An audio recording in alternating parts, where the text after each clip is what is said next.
Sa mundong punong-puno ng opinyon, ideya at paniniwala, paano ka nga ba mag-i-stand out nang hindi ka tinatanggalan ng pwesto? Law 38. Think as you like but behave like others. Ang ibig sabihin nito? Okay lang na iba ang pananaw mo, pero wag mong ipagsigawan agad-agad. Kasi hindi lahat ready tanggapin ang outside-the-box thinking. Quotable lesson: to make a show of going against the times is to flaunt your own uniqueness and attract the wrong kind of attention.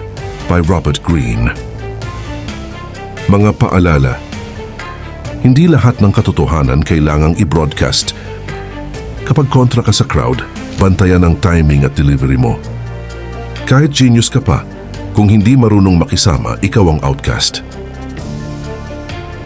Mga dapat gawin: gamitin ang utak pero bantayan ang bibig. Maging strategic. Mag-isip ka ng malaya pero huwag ka muna magpakita na ikaw ay ibang level. Makibagay sa environment mo habang pinaplano mo ang tunay mong galaw. Personal experience. Kwento ito ni Galileo Galilei, isang Italian scientist.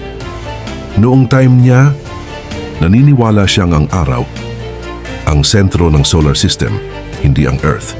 Pero dahil ang simbahan at lipunan ay hindi ready, pinilit siyang umatras sa paniniwala niya para hindi siya parusahan. Nag-isip siya ng totoo, pero nag-behave siya like the others para mabuhay at makapagpatuloy. Tandaan, survival muna bago rebellion. Memorable quote: blend in so you can stand out at the right time. Kung gusto mo pang matuto ng real-world power at wisdom, like, follow at share ang video na to. Marami pa tayong iha-highlight na power laws para sa buhay at negosyo.